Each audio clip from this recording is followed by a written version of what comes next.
지금 QLD TQQQ를 보고 계신 당신, 솔직히 말해서 오늘이든 내일이든 한번 크게 터질 상승장에 내 인생을 걸어보고 싶은 마음이죠. 근데 지금 이 타이밍이 가장 위험합니다. 상승장이라는 단어가 들리기 시작하면 사람은 규칙이 아니라 흥분으로 매수 버튼을 누르거든요. 요즘 시장 분위기 딱 이렇습니다. 한국은 코스피 코스닥이 사상 최고가를 연속으로 찍는데 미국은 관세 얘기, 트럼프 리스크, 정책 리스크, 달러는 약하다는 말이 돌고 환율은 불안하고 심지어 미국 셧다운 얘기까지 나옵니다. 그리고 바로 눈앞엔 FOMC가 있습니다.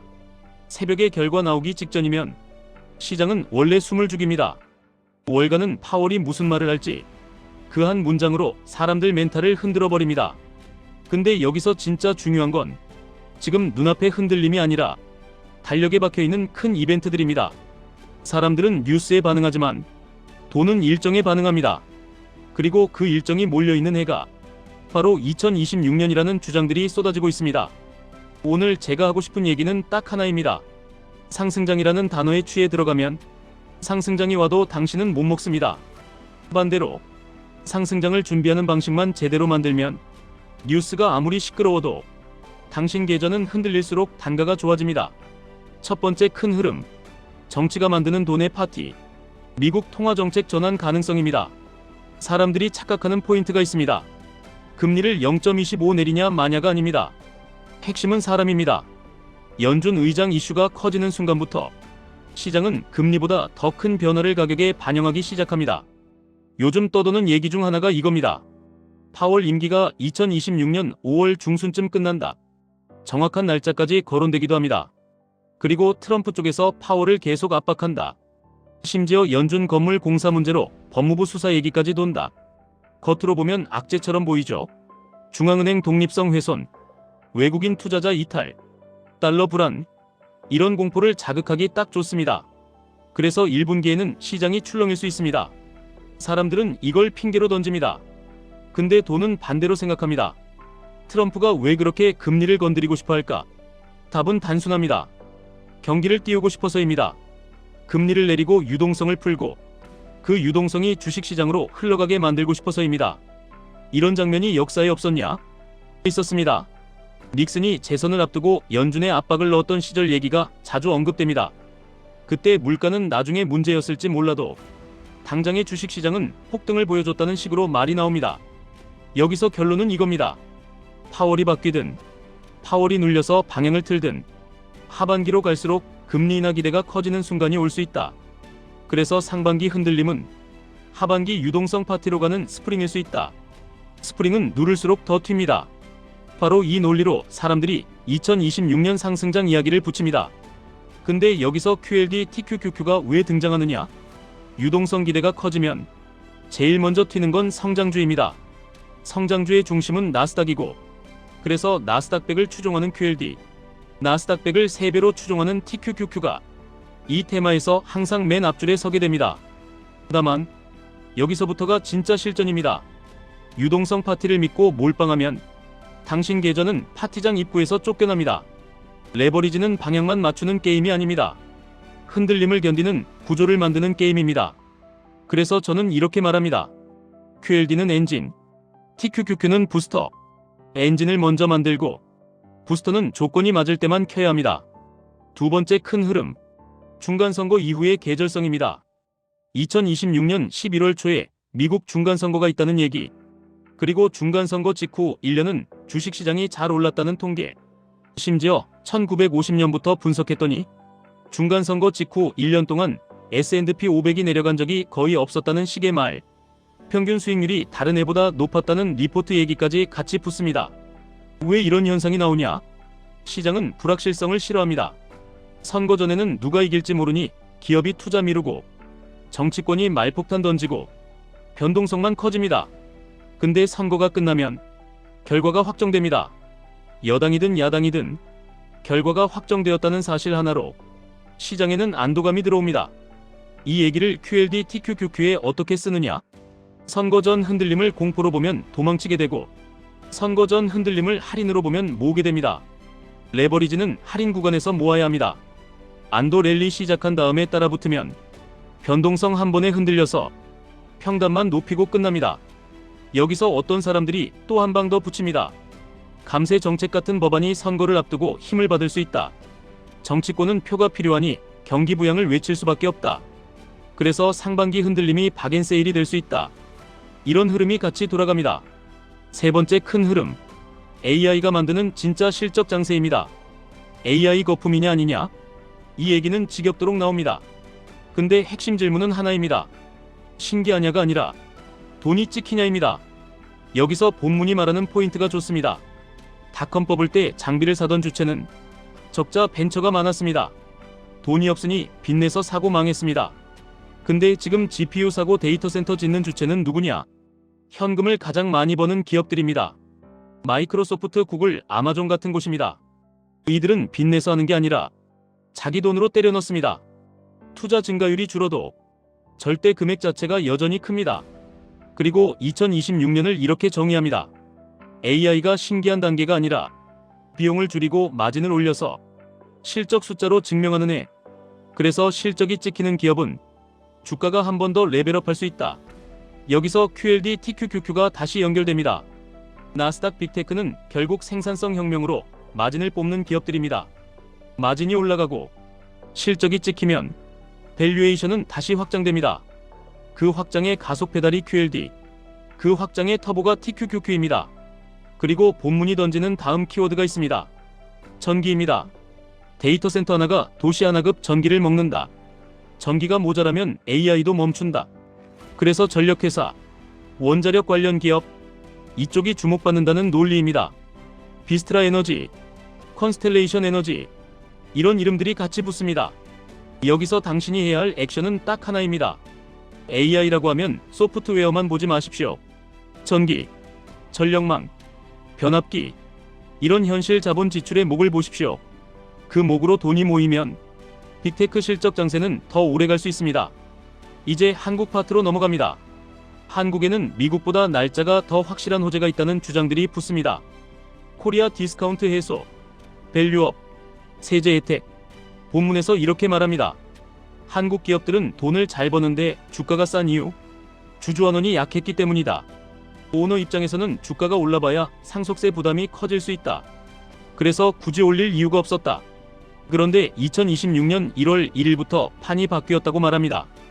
배당을 늘리고 자사주를 소각하고 주가 관리를 하면 법인세 같은 세제 혜택을 주는 구조로 밀어붙인다는 식입니다.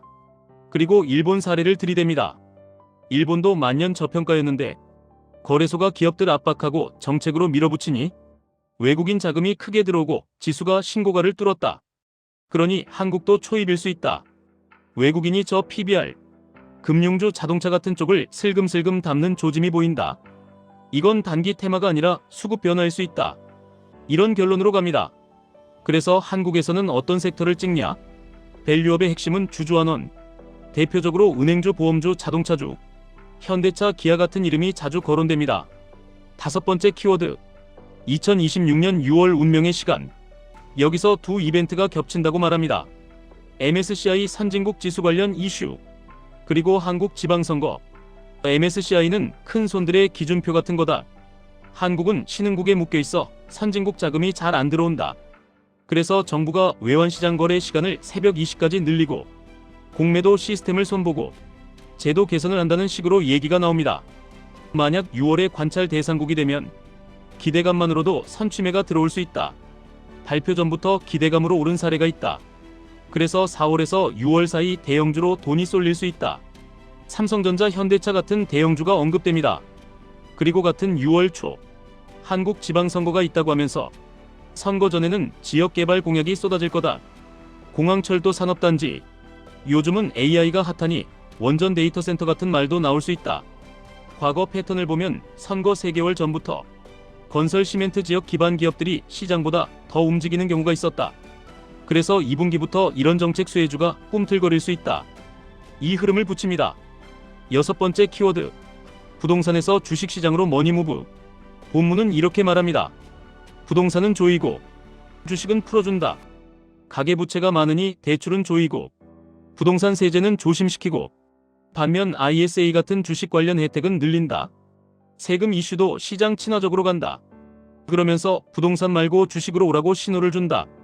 그래서 강남 부동산이 주춤할 때 주식 예탁금이 늘어나는 흐름이 보인다. 이건 느리지만 큰 파도다. 이 파도에 올라타는 사람이 기회를 잡는다. 좋습니다. 여기까지가 본문에 깔린 6개의 엔진입니다. 근데 이제 진짜 중요한 부분으로 들어가야 합니다. 그래서 도대체 QLD TQQQ를 어떻게 해야 하느냐? 여기서 저는 본문 내용을 그대로 가져오되 실전용으로 칼같이 바꾸겠습니다. 첫째, AI 기업을 볼 때는 신기한가를 묻지 마십시오. 돈이 찍히나를 물으십시오. 누가 돈을 내고 있는지 보십시오. 고객이 적자 벤처인지 현금 부자인지, 이게 버블과 혁명을 가르는 선입니다. 둘째, 금리 인하라는 단어에 취하지 마십시오. 금리 인하의 이유를 확인하십시오. 경기가 멀쩡하고 물가가 안정되면 좋은 인하입니다. 근데 경기가 망가지고 실업이 튀면 응급 인하입니다. 응급 인하에서는 QLD TQQQ가 먼저 크게 맞을 수 있습니다.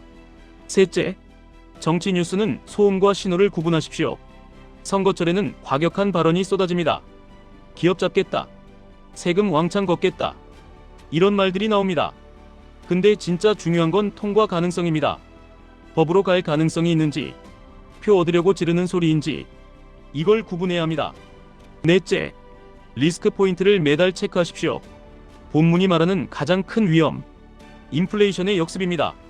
관세가 현실화되면 물건값이 다시 오를 수 있습니다. 그러면 연준이 금리를 못 내릴 수도 있습니다. 그래서 CPI 흐름을 매달 확인하십시오. 둘째는 중국 변수.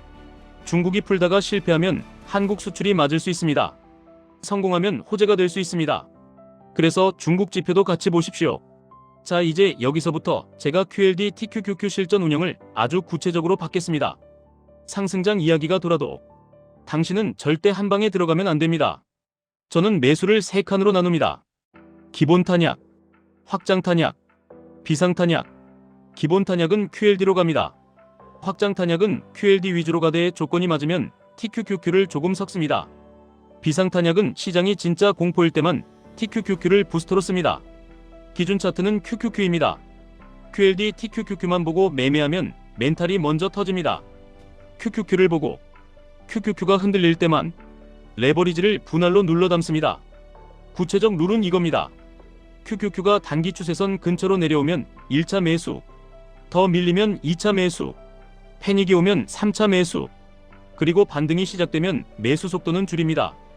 반등이 확인되면 그때 TQQQ를 소량 얹습니다. 그리고 절대 금지하나, 상승하는 날에 흥분해서 TQQQ를 키우지 마십시오. TQQQ는 회복 확인 이후에만 켜야 합니다. 그게 부스터의 역할입니다. 엔진은 QLD로 만들고 부스터는 조건부로만. 그럼 언제 일부 익절을 하느냐? 전고점 부근입니다. 전고점에 가까워질수록 레버리지는 욕심이 커집니다. 그 욕심이 계좌를 망칩니다. 그래서 전고점 부근에서는 일부를 현금화합니다. 전부가 아닙니다. 일부입니다. 이 일부 현금이 다음 조정에서 당신을 살립니다. 마지막으로 한국 시장까지 같이 보시는 분은 이렇게 정리하십시오. 밸류업 흐름에서는 주주환원 섹터가 움직일 수 있습니다. 전력망 흐름에서는 변압기 전선 전력기기 수출이 엮입니다. 본문에서 언급된 것처럼 HD 현대 일렉트릭, LS 일렉트릭 같은 이름이 거론되는 이유가 여기입니다. 건설은 선거 구간에서 단기 파동이 생길 수 있으니 중장기 확신으로 들기보다는 정책 뉴스와 수주 흐름으로 짧게 대응하는 쪽이 더 현실적입니다. 정리합니다. 2026년 상승장이라는 말은 확정이 아니라 시나리오입니다. 하지만 시나리오가 강할수록 돈은 미리 움직입니다. 당신이 해야 할 일은 맞추는 게 아니라 구조를 만드는 겁니다. QLD로 엔진을 만들고 TQQQ는 조건부 부스터로 쓰고 기준은 QQQ로 잡고 분할로 단가를 만들고 전고점에서는 일부 현금화하고 CPI 고용관세 같은 리스크는 매달 체크하십시오. 이렇게 하면 뉴스가 시끄러울수록 오히려 유리해집니다. 왜냐하면 흔들림이 곧 할인이고 할인 구간에서 모은 사람이 결과 구간에서 수익을 가져가기 때문입니다. 지금까지 1분 투자 하이젠버그였습니다.